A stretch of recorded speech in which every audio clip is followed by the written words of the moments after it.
Hello and welcome to FSCDR TV, Warriors Within. I'm your host, Coco. With this podcast, we bridge the gap of Sickle Cell Warriors, and we like to make awareness. Today, I have a special guest, Sam. How are you?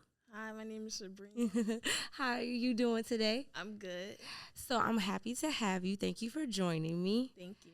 So we have a little bit, I want you to jog on a couple different topics because we did talk a little bit briefly. Your story is actually pretty deep.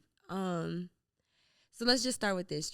We said that you told me you have sickle cell. You have SS. Yes, ma'am. So when did you discover that you were sickle cell anemic? Pretty much from when I was born. Yeah. From the time I was born, I had to spend a couple of months in the hospital after I was born. I was a little delayed on like a lot of stuff, like normal kids wouldn't be delayed on. Like sitting up, crawling, learning how to walk. I had to have a lot of physical therapy sessions when I was younger just to learn to do certain things. I had to have speech therapy also in middle school and in elementary school. Okay. So it was like I was a little delayed. Okay. So when did you realize, what age do you remember going into your first crisis? Remember? I can't tell you that. It's been so many of them. But the first one I could like probably recall, I was in kindergarten. Really? Yes. Okay. Me and my brother, I have three. It's three of us from my mom. My oldest brother, his name's D'Angelo. Then I have a middle brother, his name's Kari. I'm the only one with sickle cell out of like my mom, 3 kids. Okay. And yeah, when I was in Jacksonville, staying with Jacksonville, after my mom passed away, staying in Jacksonville with my grandmother, I was in kindergarten. My brother was like, we're like 6 years apart, so he was like in the 5th grade. And I was like really, really sick, you know. My mom couldn't figure out why though, so I was sick a lot. Like, it was like during the day, I was normal. Yeah, but at nighttime, it would hit. I was sick as a dog. Couldn't breathe. My mom used to have to give me like nebulizer treatments and everything because I also have asthma. So it was one of them. I went to school. And I wasn't even in school for like 30, 40 minutes. I had to get sent to the nurse's station. And they was like, you need to call your mom. You know your mom's number? And I didn't know I was kindergarten. So they went through the files, called my mom. They had to call the ambulance, actually, to come pick me up from the school to rush me to the hospital because I had pneumonia. Oh, wow. And it was so bad to the point where I almost lost my life twice within that experience. Okay, that's crazy. And then kindergarten. Oh my goodness. I have a similar story with that. My kid got sick in kindergarten too. So I know exactly what you were feeling. You stated to me that your mom has sickle cell, right? Yes. So how old was she when she passed? Well, how old were you when she passed away? How old was I? I was only 2 years old. And then do you know what age your mom was? Well, not really. Cause I kind of estimated it because her and my uncle are 11 months apart. So my uncle right now, because he's still living, he is like 45, 47. Okay. So they're 11 months apart. So I kind of calculated like she was like late 20s, Really? When she 30s. Passed away? Yes. Okay. So tell me a little bit about your mom then, because I'm interested to know like about her story. Did you ask questions about your mom and her sickle cell and stuff like that? I tried to. Yeah. I did, because it's hard growing up in a family that doesn't understand. So they understand it because of my mom, but it's hard. They don't understand the pain that I go through. Yeah. So I tried. My grandma's not really comfortable speaking about my mom, so to speak. I'm not saying that she's not, like, able to. She does tell me, like, certain things when I do ask questions. But for right now, all I know is she was in her late 20s, probably going in early 30s, and we was in South Carolina for Christmas with my stepdad's family, and on the way back home, my grandma would say she knew she was sick, like she knew that she was going to pass away. So it was like one of the moments where she was trying to push me in the kitchen, try to get acquainted with my grandmother, because my grandmother stayed in Jacksonville for most of my life. So she was trying to get me acquainted with my grandmother, and it wasn't like working, but now it kind of paid off because my grandmother's my best friend. Yeah. So it's like we came back. She had to go to the ER like right away. She was fighting for her life for a long time. She ended up losing her battle. Sorry. No, it's okay. Let me get some tissue for you. Take your time. Ended up losing her battle in December 29th to be exact, 4 days after Christmas. 2005. 2005, she ended up losing her life in December 2005. We didn't have her funeral until January because we had to wait for family to come down.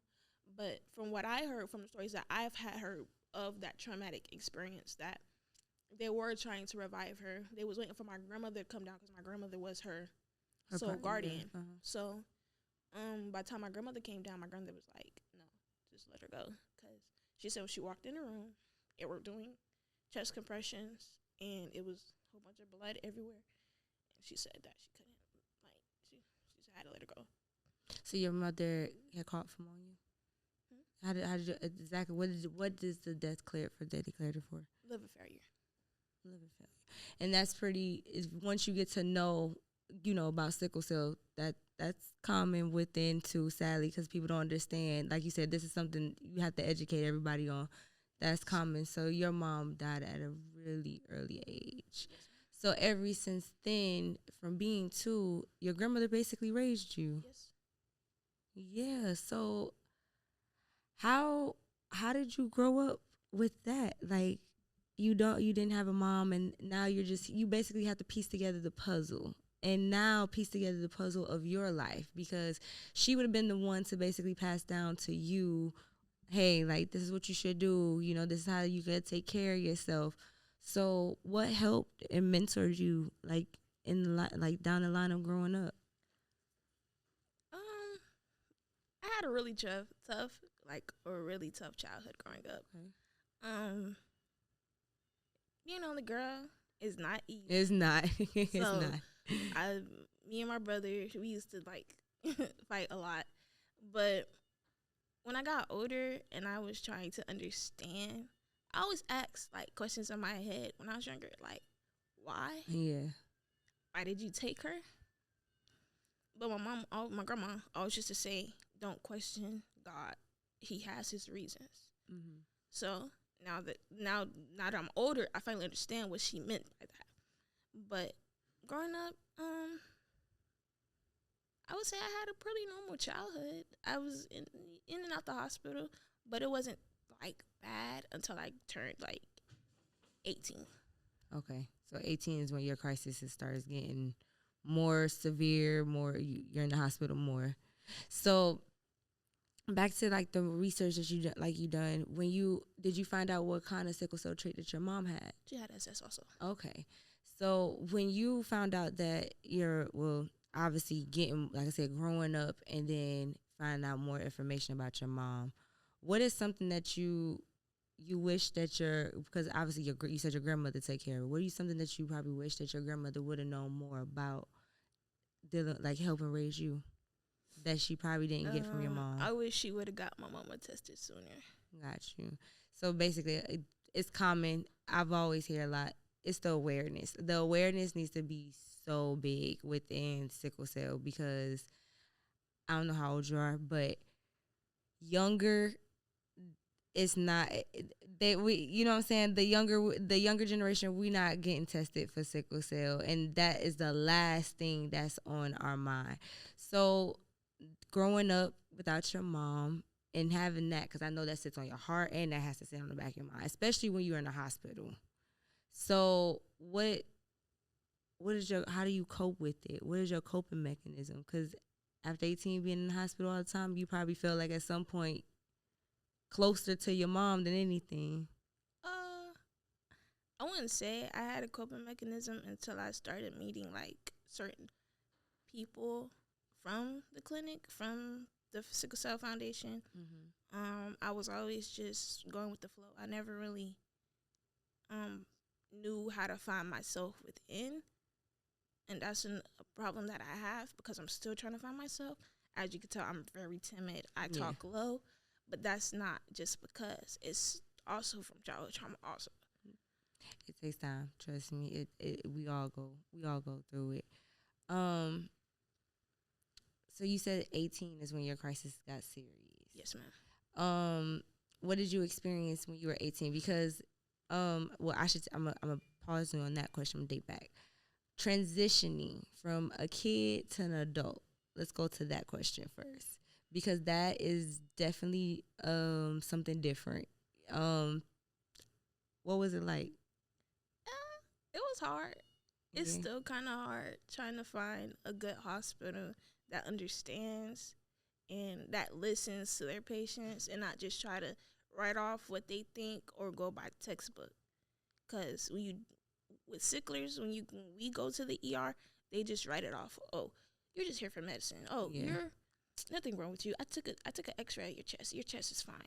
But then I come back like a week later, I have pneumonia. Yeah. So it's like they don't care.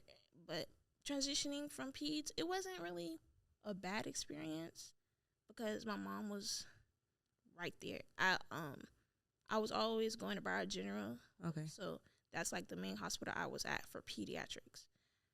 But then when I turned 18, I switched over to the adult side. Still was going to Broward General, but then we figured out Memorial was closer. So I started going to Memorial. And I'm not bashing Memorial, but they do need to step up their protocol with sicklers. Okay. Why do you say they need to step up their protocol with sicklers? Because you have sicklers that can't take morphine. You have sicklers that cannot take fentanyl. Agreed. You have sicklers that cannot take Percocet. You have sicklers that cannot take certain medications that they're trying to give you, but they still give it to you anyway. They put you on the PCA pump. They don't. Even when we say, hey, the PCA pump is not helping, still a lot of pain. You could be crying. Yeah, for sure. For sure. So it's kind of hard. So what awareness did you want to, after learning like your mom that passed from sickle cell, what initiative did you want to make? Awareness did you want to make within sickle cell? Because I can only imagine at that point, I'm putting myself in your shoes, and I got mad empathy for you right now. Because if that was me, I would be running around screaming sickle cell all day just because mama, like, I can understand my mama. Honestly, when I was younger, my auntie is a big advocate for sickle cell. So when I was younger, my auntie we used to do these sickle cell walks in Jacksonville, and it'll help raise money to donate to like clinics and stuff like that support sickle cell. Yeah, that helps. So when I was younger, I didn't really like doing things like that because to me it's like I feel like I'm the poster child for that because technically, because my auntie was an advocate for it, I feel like technically she did write me off as the poster child for it. I know what you mean. But now that I'm older, I still don't like doing it. I'm not going to lie to you. I don't. But it does help to know that it is other people out there that is like me. Because when I was little, I was used to think, why am I going through this? Why is this my life? I didn't ask to be brought here. I didn't ask to have sickle cell. Yeah. So, but now that I'm older, I'm like, maybe it's not so bad. Like, you have good days, you have bad days. But now, it's like, you just got to keep going. You can't stop. And I don't want to stop because I lost people to this illness. Who else have you lost to sickle cell? I lost a very close friend. Mm-hmm. Her name is Samantha Smith. She died last year in December 7th to be exact. I hate December because of that now. Like, I already lost my mom in December. So losing Sam. Yeah, so December's a real tough month for you. Pretty much. But she passed away. She was like one of my closest friends. Like, she was like a big sister. She was the person that actually made me feel comfortable. She didn't even know me from a can of paint, and I needed a ride home. And she let me get a ride home. And ever since then, it was like we were close. And when I had the crazy thing is, we had literally just seen her that Monday and Tuesday. We didn't see her Wednesday. We was kind of like, okay, maybe she gonna come tomorrow. She didn't come. Okay, she gonna come Friday. She didn't come Friday. Saturday, she didn't come. Monday, come around again. She didn't come. So we like, okay, something going on. So we calling, no answer.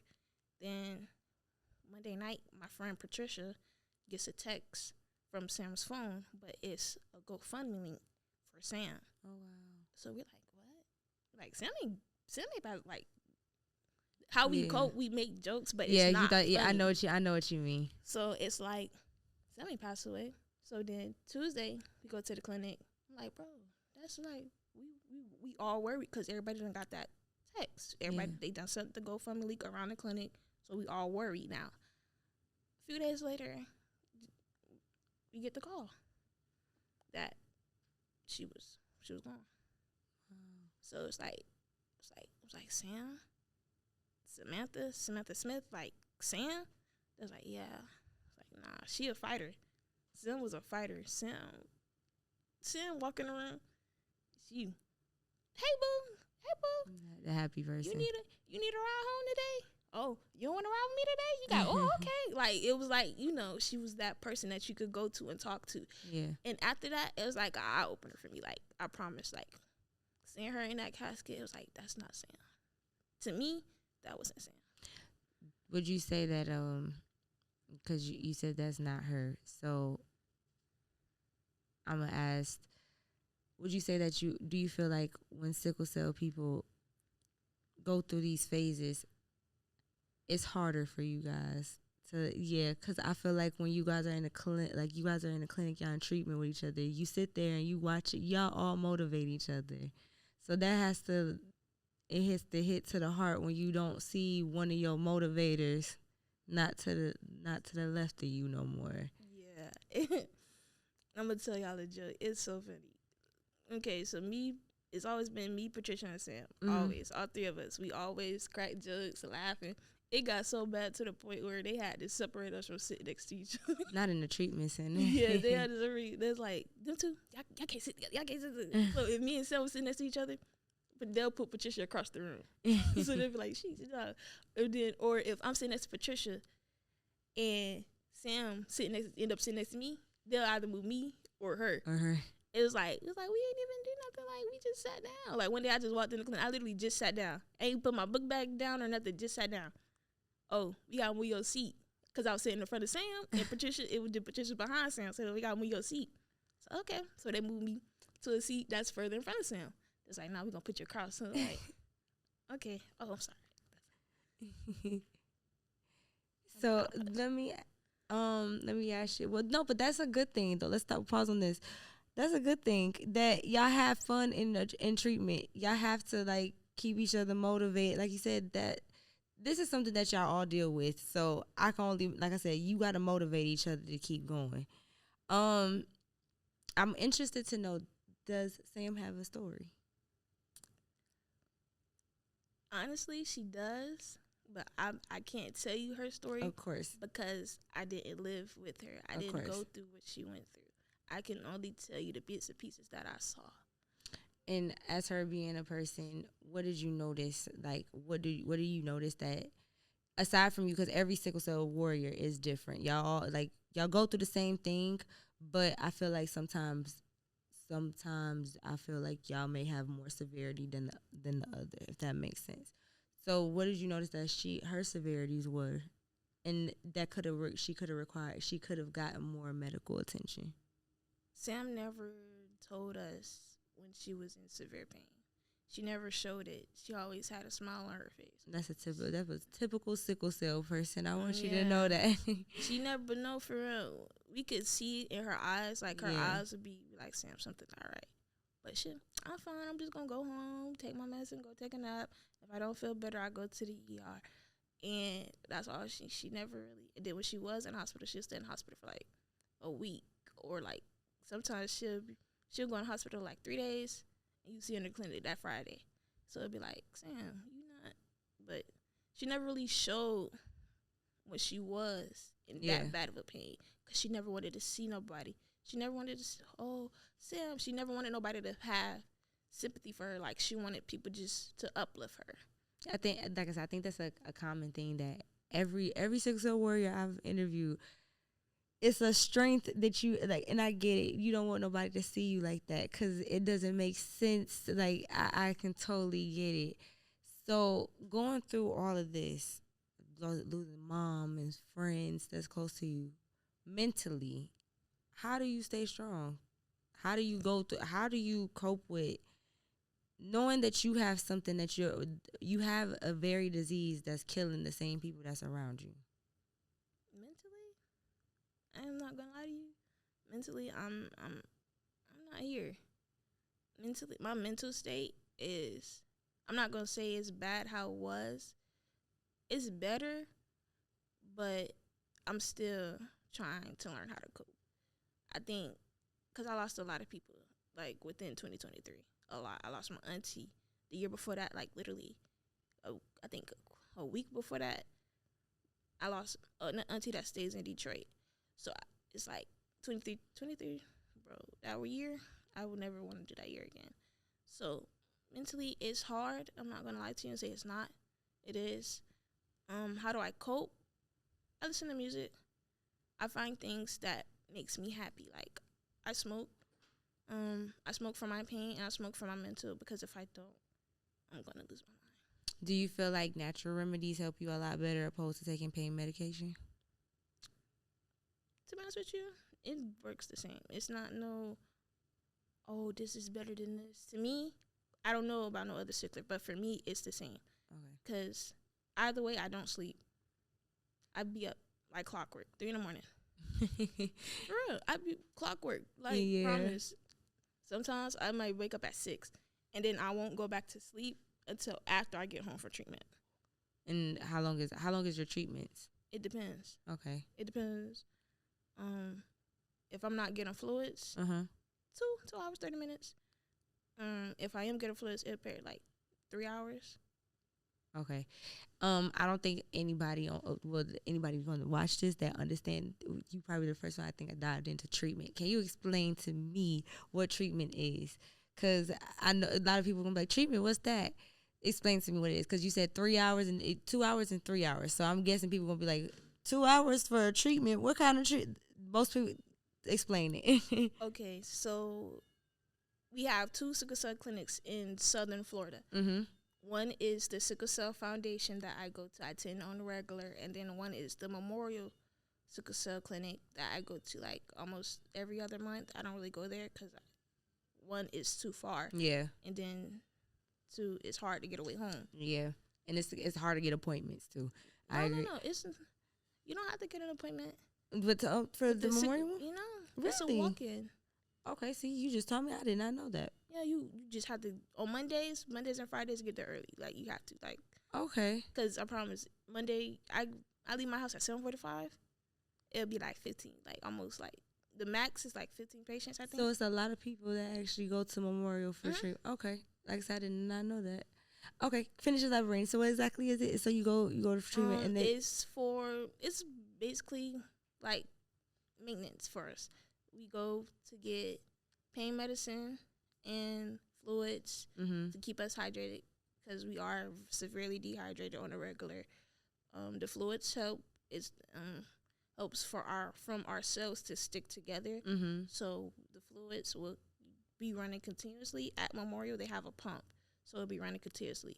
At the foundation, it's on a pole, and it'll run until it runs out, and then you'll just have to wait till your next dose. You get 2 doses. Okay.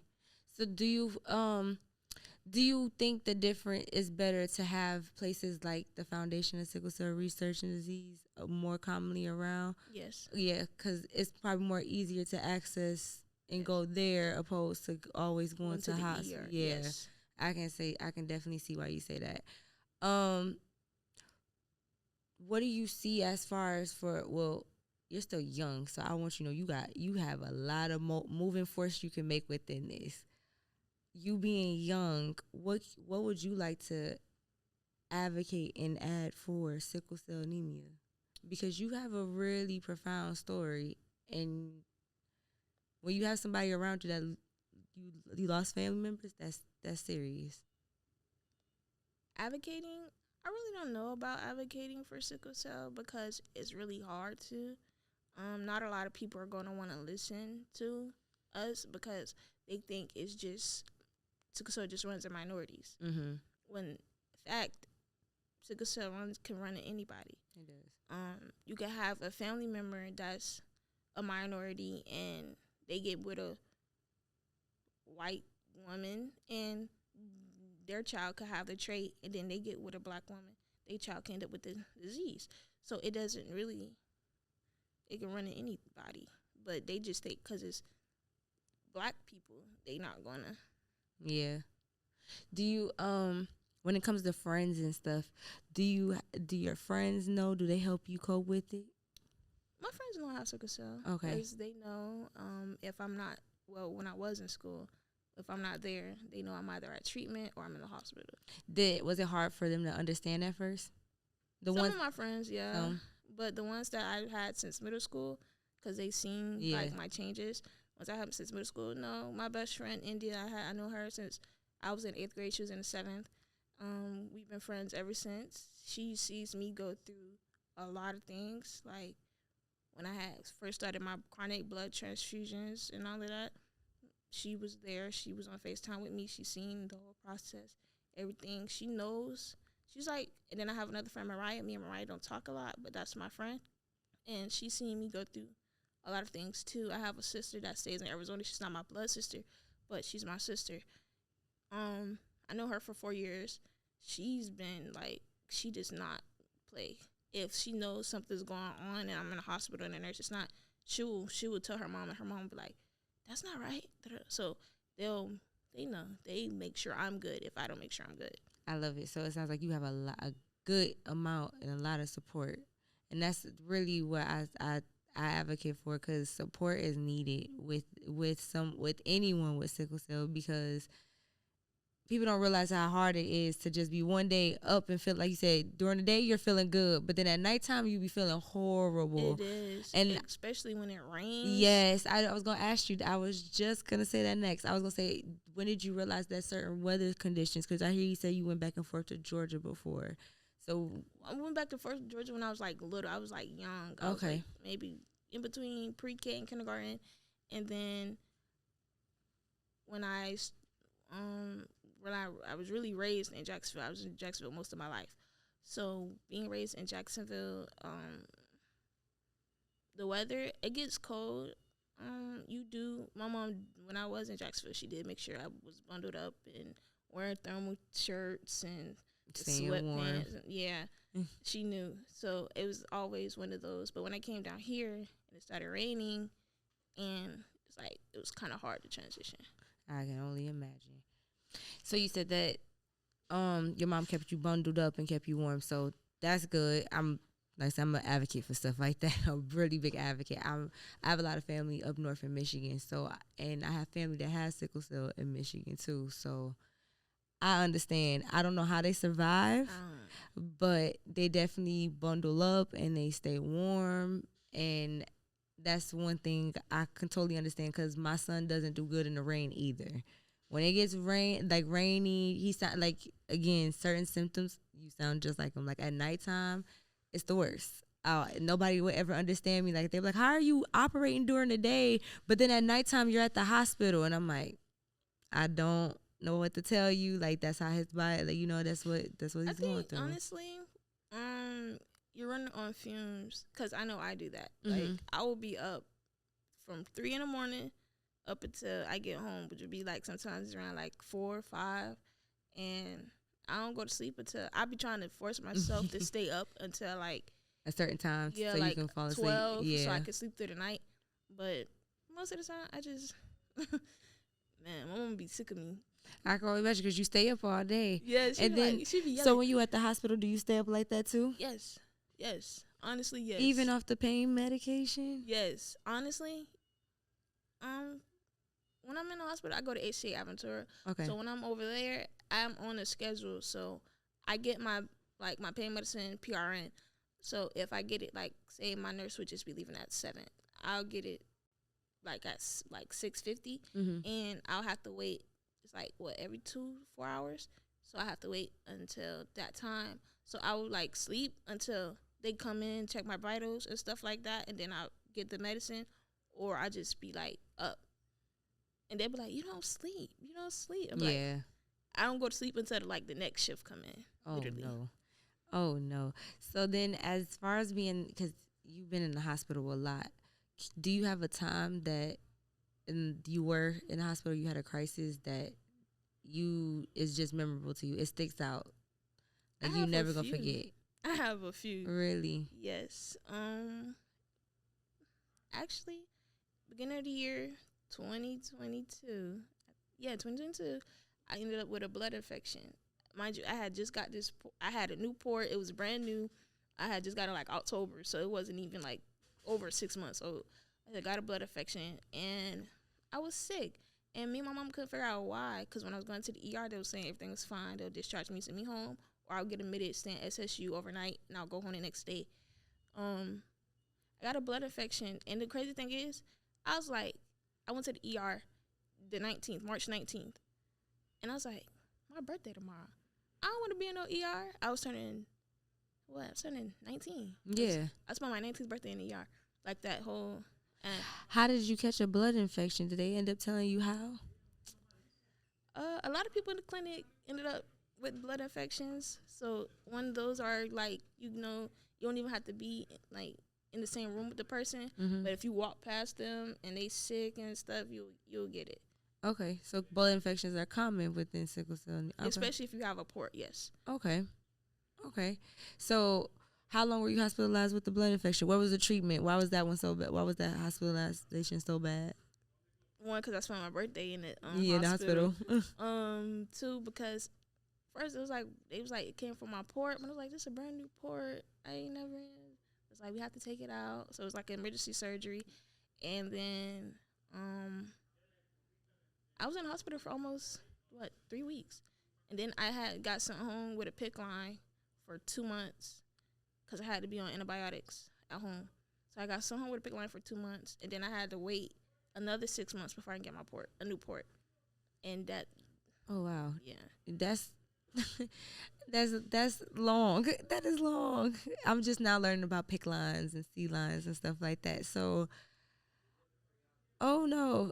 yeah. You have. I didn't end up getting my new port until like October of 2022, and then I ended up getting another surgery to swap out the port that I had to get a new port, and it wasn't because I had another blood infection. It's because I had to get chronic blood exchanges, and in order for me to have chronic blood exchanges outpatient, I had to have something called a vertex port, which is a double lumen port. Okay. So it's like a split port, in a sense? No, it's basically one big port. Mm-hmm. Like, it's like big, and then you have 2 lumens. So they access the one, and then access the other one, and then they take out my blood and give me clean blood with my plasma, with the clean plasma and everything. Okay. All right. I know exactly what you're talking about now. Okay. You have an extensive. I can tell you've been. You like you said, you probably can't even count how many times which one. So, as far as for like I said, as far for advocacy, because we definitely want to make more awareness to sickle cell. We want more people to get tested. We want more, clinical trials. We want more approved FDA drugs to, for you guys. We want more resources. Where do you feel like growing up it could have been more resources for you? Honestly, I don't know, because I never really, my grandma always. She probably stays on it. Yeah, she was always on top of things. So I never really had to open my mouth up until like I was 17. Yeah, you got older. Yeah. So that was my last peds visit before I turned 18. Like literally like a couple of weeks before my birthday. So that was my last peds visit, and then after that it was like I was on my own. So I had to learn how to speak up for myself. Yeah. I'm still learning. I'm 20, still learning how to speak up for myself. So it was like I never really had to. My grandma made sure it was like everything. My grandma made sure I did my medicine from the time, like promise, from the time I was like 13, I was on liquid ibuprofen. And then when I was only in the hospital, that's when I was getting like morphine and Benadryl and stuff like that. But other than that, when I was home, I was on liquid ibuprofen. And then when I turned 16, I was on hydroxyurea. So I've been on hydroxyurea since I was 16. And that was like a new drug then. So it's like I was one of the trial runs for it. But ever since then, I've been on it. So it's like. Do you think it will as in everybody has their preferences and stuff like that about it. Do you feel like it works for you? No. Okay. So do you feel like it's kind of pushed on, or it could be, but it's other ones? Have you tried any other ones that they have? No. No? You haven't tried Oxybrita yet or anything? No. Okay. Yeah, they I've heard before hydroxyurea is intensive too. It is. It was actually made for cancer. Mm-hmm. It wasn't made for sickle cell. But since they realized it was reversing the hemoglobin back to fetal hemoglobin, that's when it was like, okay, maybe we could use this for sickle cell. So do you feel like going to the foundation helps you learn more about what's going on with you? Most definitely. Do you feel like if the foundation was around when your mom was around, this would have helped her a lot too? Honestly, I do not know, because the transfusion she got, she ended up getting HIV from it. Yeah. So it's like between the HIV and the sickle cell, it's like a lot going on. Yeah, in her body. So are you more aware, like you're more cautious when it comes to getting blood transfusions? I really don't have a say, to be honest with you. Yeah, I know. I know. When you need it, you need it, and that's the only thing you can do. But I can only, the reason why I said it is because I can imagine with your mom. When I was in middle school, I think I was in 7th grade. I was in the hospital. I had a bad reaction. I had got a blood transfusion, and it burnt my top lip. Like, yes, my top lip was black. And that's the first time I've heard that. Me and my mom didn't realize why though. Like when I got it was already, you go in the hospital, your lips get chapped by the way. So it's like my lips was already chapped, but my mom always had make sure I was your Vaseline and everything. Yeah, I know what you mean. Your daily stuff. She was like, why is your lip like that? I was like, what are you talking about? My lip look normal. So she's like, no, go look in the mirror, and it was like burnt, like black, and there was like it could have been a reaction to the blood. And I never had allergic reaction to blood before. That was like my first one. So ever since then, my mom was like kind of careful with it. But either way, I still have to get it. Yeah, because like I said, it's no way to avoid it. If your blood count's low, you gotta get it. And I try to go, as a parent, I try to go through the routes of like, no, he don't. With my kid, no, I'm not doing it. But I know when he needs it, and I see them paleness in the eyes and everything, it has to get done. So going forward, what do you, as in, like I said, hope for and wish for, as in a change for sickle cell community? I wish doctors would stop being so closed-minded to it. Nurses also. I wish that it was more resources out there for people that doesn't stay in Florida. Because right now, we just the only sickle cell clinic we have. Yeah. So I wish it's more for people that don't stay in Florida. I heard it's some up north, but I'm not for sure. Yeah. Because I never looked into it. Yeah. Yeah, no, it's it's not that many. It's very few for sure from what I know of, because I've tried to do the same thing. I definitely agree with you. It needs to be more sickle cell clinics to be accessible across the board. So then that way you guys can see everything else, because it's more to life than just staying in one spot. Like, you guys should also be able to see life in every other form, like how everybody else see it. Yeah. So other than more clinics and more awareness, what else do you hope for? I just hope that I make my mama proud. I hope I make Sam proud. I hope I make my mama proud. I just want to make sure that people know their story. I just want to put it out there that those people did live. That Sam never had a sad smile. Sam was always, I'm going on a trip. I'm going, what trip you? For my birthday. Like, her last trip, she went to Greece. She was so excited for it. But that's living. That's what I'm saying, though. So, right. That's what I want to do. Like, yeah. And it needs to be a clinic in Greece for you, for you know what I'm saying, for situations like that. And I hope and I pray like it is something like that in the near future for people like you, my son, everybody else. Because I would love for y'all to see the world. Because like you said, seeing Greece is beautiful. Yeah. It's very beautiful. But I'm going to wrap up.